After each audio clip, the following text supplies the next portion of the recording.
नमस्कार, मैं रविश कुमार। मध्य प्रदेश व्यावसायिक परीक्षा मंडल यानी Vyapam medical engineering, police, Naaptol inspector आदि इत्यादि की प्रवेश परीक्षाएं लेता है और भर्तियां करता है। 2006 के साल से ही व्यापम की भर्तियों और प्रवेश परीक्षाओं में गड़बड़ी की खबरें आने लगी थी, लेकिन 2013 में डॉक्टर जगदीश सागर के पकड़े जाने से मामला खुला तो पता चला कि मध्य प्रदेश के योग्य छात्रों की एक पूरी पीढ़ी इस घोटाले की भेंट चढ़ चुकी है। व्यापम का भी ठेका ललित मोदी को दे देना चाहिए। अब इस देश के घोटालों के वही असली उजागर हार हैं। पहले इस घोटाले की व्यापकता को समझते हैं। 2008 से 2013 के बीच प्री मेडिकल टेस्ट में चुने गए कोई 2200 डॉक्टर और अन्य लोगों को संदिग्ध बताया गया इस मामले में, और 3000 के करीब लोग आरोपी बनाए गए। इनमें छात्र हैं, उनके मां बाप हैं, राजनेता हैं, बिजनेसमैन हैं, न्यायपालिका के लोग हैं और दलाल टाइप के उच्च कोटि के शामिल हैं।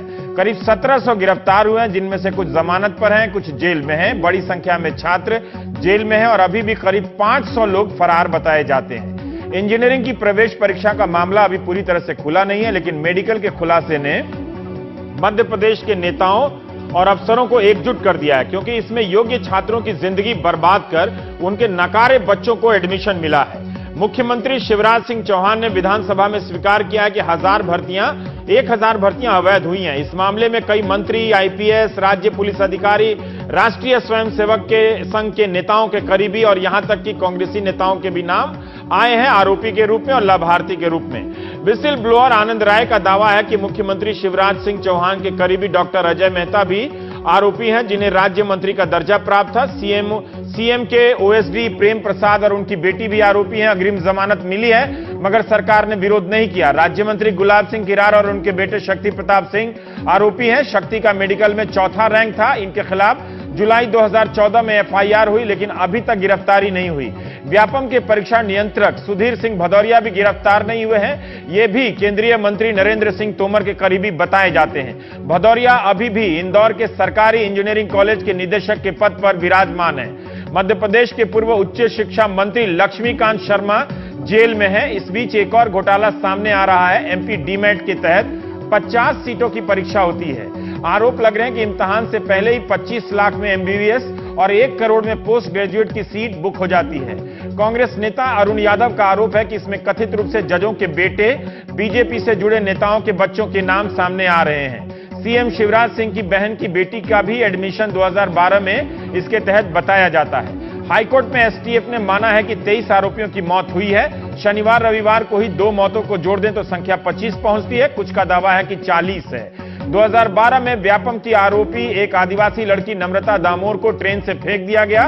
उसकी हत्या की जांच रिपोर्ट का अभी तक पता नहीं है। एक विसिल ब्लोअर आनंद राय जो हमारे शो में शामिल होंगे, उन्होंने बताया कि उन्हें 11 बजे से लेकर शाम 7 बजे तक की सुरक्षा मिलती है।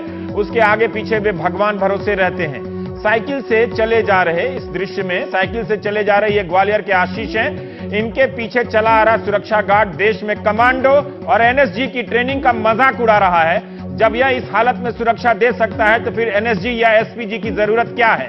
ग्वालियर में व्यापम मेडिकल कॉलेज भर्ती से जुड़े 19 मामले दर्ज हैं, जिनमें से 5 में आशीष शिकायत करता है और 11 में सारी जानकारी देने वाले। यही नहीं, जान की डर से एक और शिकायतकर्ता प्रशांत पांडे मध्य प्रदेश छोड़ चुके हैं। एसआईटी ने पांडे के दस्तावेजों को फर्जी बताया था। 30 अप्रैल को विजय सिंह पटेल की संदिग्ध हालात में बस्तर के एक होटल से लाश मिली। वे 3 मामलों में आरोपी थे। पुलिस आत्महत्या बताती है, घर वाले हाथ हत्या।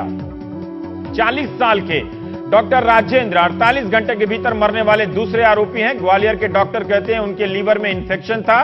परिवार वालों को यह तर्क मंजूर नहीं। ग्वालियर से 600 किलोमीटर दूर इंदौर जेल में एक और आरोपी डॉक्टर नरेंद्र तोमर को सीने में दर्द होता है और इंदौर जेल से अस्पताल तक लाते लाते मर जाते हैं। परिवार वाले हार्ट अटैक की दलील से संतुष्ट नहीं हैं। इसी मार्च में लखनऊ में मध्य प्रदेश के राज्यपाल के बेटे की लाश भी संदिग्ध हालात में मिलती है। 18 जून को मध्य प्रदेश के एक डॉक्टर ने मुझे अंग्रेजी में एक चिट्ठी लिखी।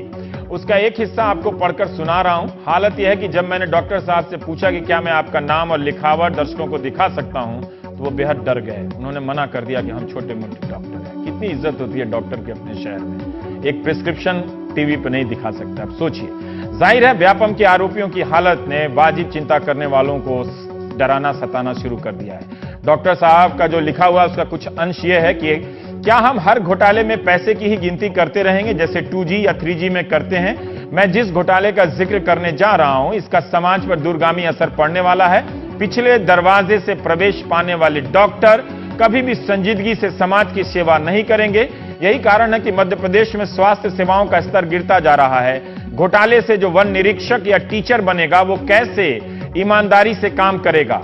15 साल से यह घोटाला चल रहा है, इसके जरिए न जाने कितने डॉक्टर बन गए होंगे। ज्यादा चिंता की बात यह है कि ये जो छात्र डॉक्टर बनने लायक थे वे कहीं और कुछ और कर रहे होंगे। एक घोटाले से पूरी पीढ़ी भ्रष्ट हो गई। मध्य प्रदेश में हर साल 10वीं की परीक्षा में 45 से 50% बच्चे फेल हो जाते हैं। इस पे कोई ट्वीट नहीं करता है। इस साल 8,30,000 बच्चों में से 4.25 लाख यानी 50% बच्चे वहां फेल हो गए। सेल्फी विद फेलियर भी एक अभियान चलना चाहिए ताकि उस सेल्फी में सिस्टम का चेहरा दिखे। मध्य प्रदेश के मंत्री बाबूलाल गौड़ ने कहा है सेल्फी विद फेलियर। मैंने कहा गौड़ ने कहा कि जो आएगा वो तो जाएगा ही। क्या बाबूलाल गौड़ को किसी यमराज ने बताया है कि व्यापम के ये जो आरोपी आए हैं वो जाएंगे?